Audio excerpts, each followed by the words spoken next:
Dr. Love, kapag merong masamang sasabihin, di ba maganda, itikom na lang ang bibig? Sa Oo, totoo kasi lang, walang binungang maganda yung may walang lumalabas na ibubungang masama. maganda. Basta lumabas ang masamang salita sa bibig mo, hindi mo na mababawi. Alam mo, maikwento ko lang, Ate Kuring, sa Bible, merong sinasabi nung araw. Kasi ang Panginoon kasama yung kanyang mga apostol, kumakain, kumukuha ng mga uhay ng palay, kinakain. Ang sabi nila, hindi dapat ganyan, hindi dapat kumakain ng ganyan, hindi naghuhugas ng kamay. No? Alam mo, ang sabi ng Panginoon, hindi masama yung marumi na pumapasok sa ating bibig. Kasi inilalabas natin yon. Ang masama, yung marumi na lumalabas sa ating bibig. Ibig sabihin, kung ano ang nasa puso mo, yun ang lalabas. Kung may galit ka rito, mayroon kang inggit dito, hindi mo maitatago yan, Itang. Oo. Sa galaw ng kamay mo, sa itsura ng mukha mo, sa sasabihin mo, lalabas yung inggit at galit. Tandaan niyo yan. Kaya, bago magsalita ng hindi maganda, siguruhin na pag-aralan muna. Pag hindi maganda ang sasabihin, huwag nang ibukas ang bibig kasi malaking epekto yun sa kapwa natin. Tama. Okay, thank you, Dr. Love. Attorney Kapunan, yung binanggit ko kanina na merong mga ordinansa, di ba? So, first offense, 500 pesos. 1,000, 5,000. Wala namang ilalabas na pera. So, kahit merong mga multa, ano ang recourse, ano ang pwedeng gawin ng mga kabaranggayan kung merong matigas ang ulo na ayaw talagang sumunod sa ordinansa? Alam mo, ang Ate Kuring, ang origin ng barangay community. Community, lahat dapat sila magtulungan na lang.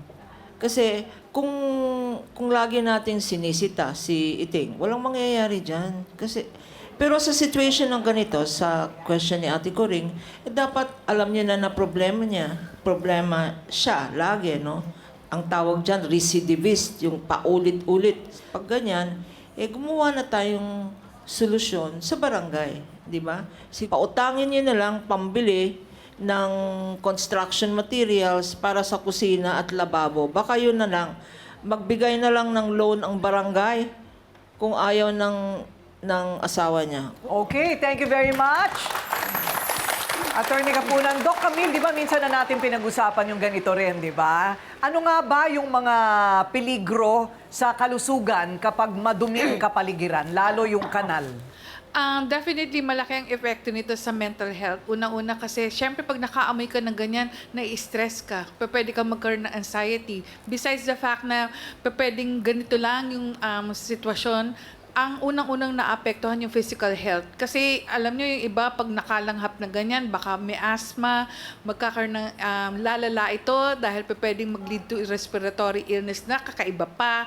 Tapos yung iba, may severe headache, stomach ache, lahat ng ganun, mahihilo. Tapos magugulat na lang kayo na pwedeng, dahil nga hindi lang ito dun sa maruming kapaligiran, pero pag maruming tubig din, alam nyo, yung hindi natin maalis lalo na pag nagkaroon ng baha, yung leptospirosis, Diyos ko, madali kayo mamatay dyan dahil kasi bihira, pag maraming, alam niyo na, pag maraming mabait na nakapaligid dyan, di ba, lulutang-lutang yan. So talagang ang hirap po na isipin na hindi po yung mga physical ailments yan, akala nyo, lalo na sa dengue, hindi nyo alam kung anong klaseng lamok pa yung nakakagat sa inyo.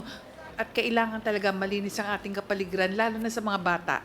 Ang unang-una pong apektado pagdating po sa mga bata, yung cognitive development. Ibig sabihin, may kakayahan po na dahil sa maruming kapaligiran, humina ang sabihin natin yung intellectual functioning or yung medyo sabihin natin cognitive functioning, talagang magiging mahina o mapurol yung utak. Ayun, ang daming pwedeng mangyari pala.